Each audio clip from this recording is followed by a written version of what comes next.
J'ai trouvé que l'altitude me mettait à l'aise. J'ai trouvé un moyen de faire ce que j'aime et d'éviter certains aspects qui me gênaient. Qu'est-ce qui vous mettait mal à l'aise? Eh bien, je veux dire que si vous me regardez, physiquement, maintenant, je pèse 40 livres de plus que lorsque j'ai fait le Chapelle Show, jusqu'à ce que je prenne du poids. En luttant et en faisant attention à moi. J'ai de vraies relations avec mes enfants. J'ai parcouru tout le pays, j'ai fait des tournées toute ma vie. Mais je n'ai jamais rien vu. Maintenant, j'ai tout vu. J'ai pu parler aux gens, j'ai pu ajouter du temps pour l'arrêter. Quelqu'un m'a dit qu'il m'aimait bien quand j'ai dépassé mon départ, j'ai eu le temps de m'arrêter comme vous le faites. C'est comme si la façon dont je m'engageais dans le monde était différente. J'espère simplement que vous transcenderez tous les obstacles que vous voyez, à moins que vous ne viviez des vies exceptionnelles et que vous restiez connectés à vos communautés parce qu'il y a tellement de pouvoir là-dedans. Et que vous développiez vos communautés et les diversifiez, et que vous ne laissiez personne vous dire que vous ne pouvez pas, que vous devez avoir peur, que c'est normal d'avoir peur. Parce qu'on ne peut pas être brave ou courageux. Sans peur.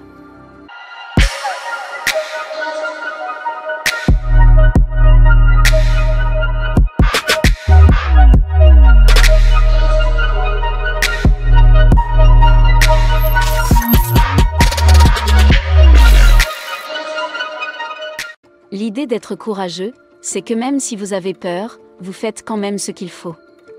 En 2004, j'ai renoncé à 50 millions de dollars. Et en novembre, j'ai conclu un accord pour 60 millions. Même si je ne suis pas le comédien le plus célèbre de mon époque, j'aimerais savoir ce que je suis très fière aujourd'hui. Je suis très fière aujourd'hui.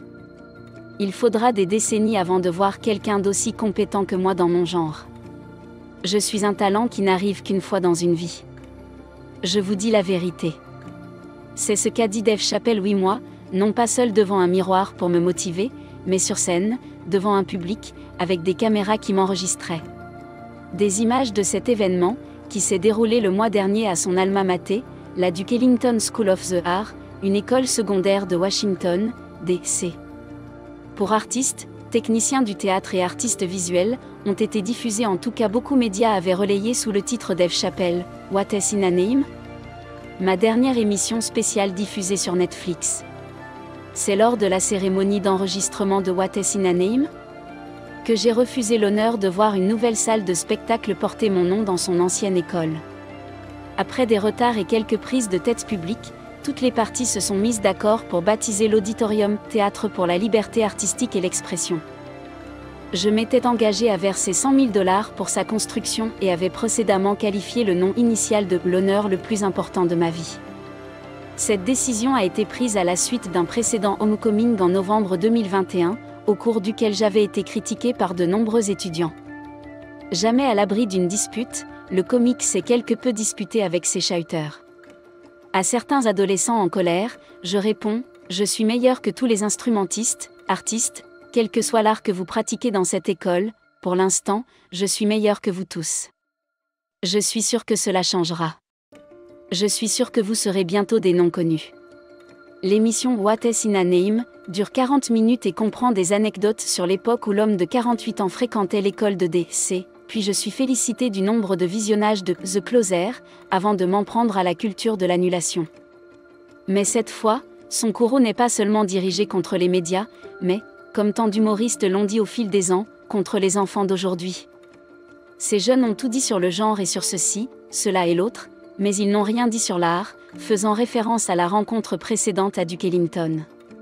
S'inquiétant de l'aplatissement des nuances, en comparant les réactions à mes blagues sur les transgenres à la lecture d'un journal où il serait écrit « Un homme abattu par un lapin de 2 mètres de haut devrait survivre », et vous diriez « Oh mon Dieu », mais on ne vous dirait jamais qu'il s'agit d'une bande dessinée de Bugs Bunny.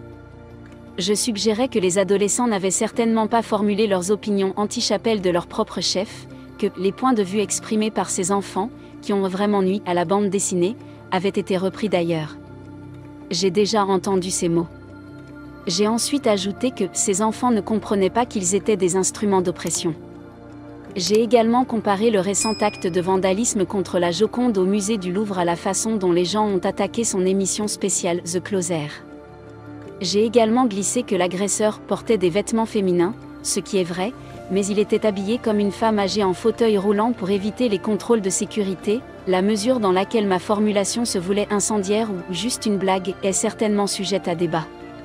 J'ai conclu en mettant au défi les étudiants qui trouvent mon travail oppressif de me battre avec leur propre expression artistique.